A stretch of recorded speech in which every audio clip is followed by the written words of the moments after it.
प्रधानमंत्री निवास में प्रधानमंत्री नरसिम्हा राव के हाथों मुझे इंदिरा प्रियदर्शनी वृक्ष मित्र पुरस्कार प्राप्त हुआ। ये जो आप हरियाली देख रहे हैं, ये हमारी पीढ़ी ने हमारे लिए छोड़ा। यदि हमने इनकी रक्षा नहीं की तो अगली पीढ़ी आने का प्रश्न ही पैदा नहीं होगा। 6 महीने के बाद ब्राजील रियो में पृथ्वी सम्मेलन में यह निर्णय लिया गया कि भाई कार्बन क्लाइमेट में कम से कम जाए और पेड़ पौधों के माध्यम से इसका किस तरह से इसे अवशेषित किया जाए। पूरा प्रोग्राम बनाया गया इसके लिए। काम हो रहा है, लेकिन जिस गति से होना चाहिए वो गति नहीं। इसके पीछे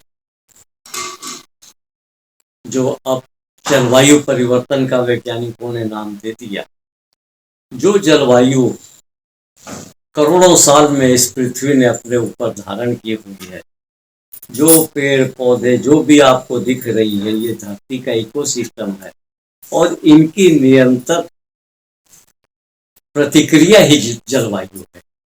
और इसी जलवायु से मौसम का निर्माण होता है। हमारे तरह तरह के फल फूल साग सब्जी अनाज सबका उत्पादन होता है। और इसमें अगर परिवर्तन होता है तो इन सारी चीज़ों के ऊपर बहुत विपरीत प्रभाव पड़ेगा और ये पूरा जन जीवन सारा अस्त व्यस्त होगा। इस धरती में करोड़ों नहीं अरबों किस्म की वनस्पति जीव जंतु मिलाकर यहाँ पे हैं।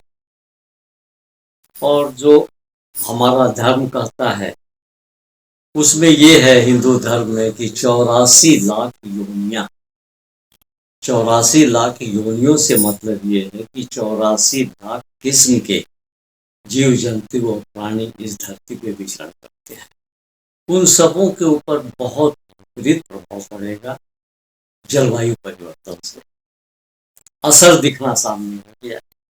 आप देखिए, बिना मौसम की बारिश हो रही है। जहाँ बाढ़ आती थी वहाँ सूखा पड़ रहा है, जहाँ सूखा पड़ता था वहाँ बाढ़ आ रही है।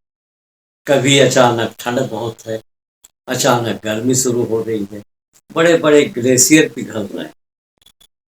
और यही स्थिति रही तो समुद्र का स्तर कम से कम 15 से 20 फुट ऊपर उठ जाएगा।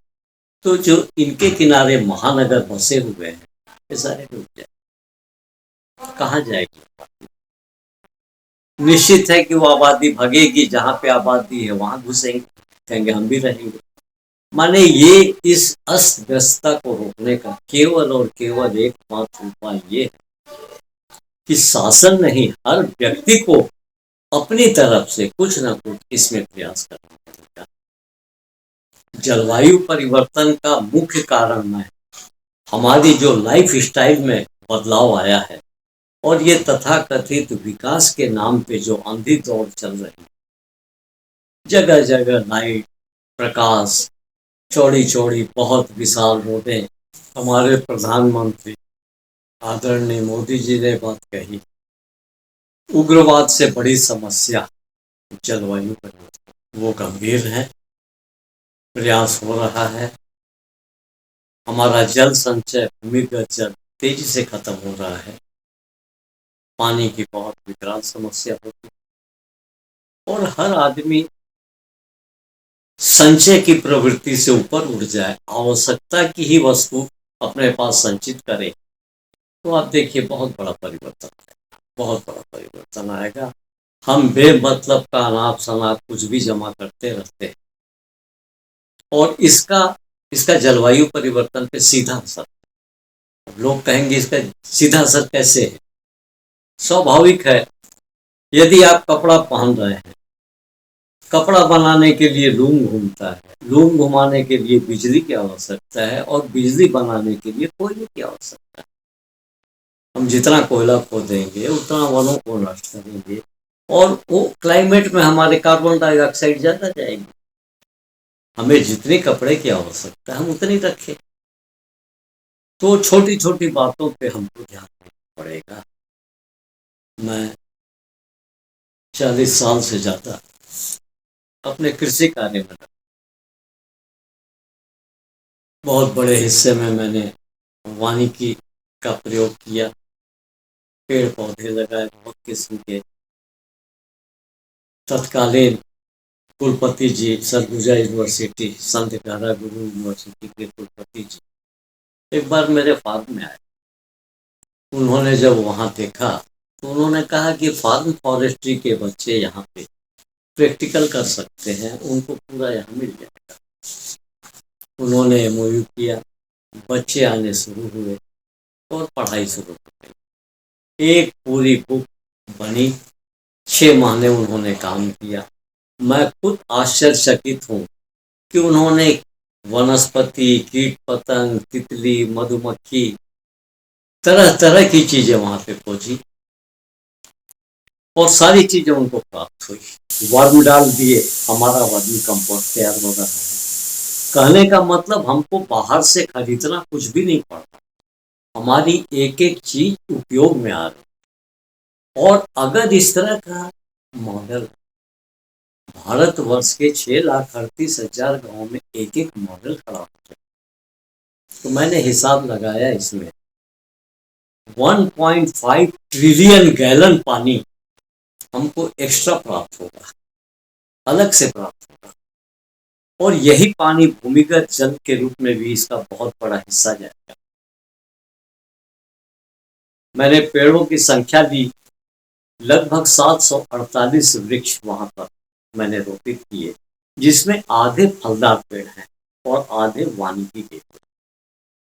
स्वाभाविक है, वानिकी के पेड़ों को कुछ समय लगेगा, लेकिन फलदार पेड़ जो आम है हमारे, उनको 4 साल 5 साल लगेगा। लेकिन जो मैंने मुनगा लगाया, केला लगाया, पपीता लगाया, ये तो हमको साल भर में फल देने लग जाएंगे।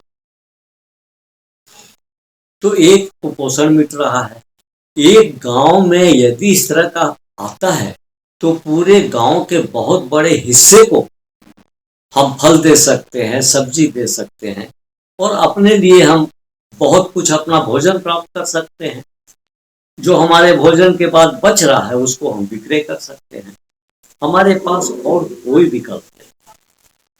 भारतवर्ष में 1 से 2.5 एकड़ और 2.5 से 5 एकड़ लघु कृषक, सीमांत कृषक, इन्हीं की संख्या 28%, माने लगभग 25 करोड़ से ज्यादा किसान, उनके पास केवल इतना ही है।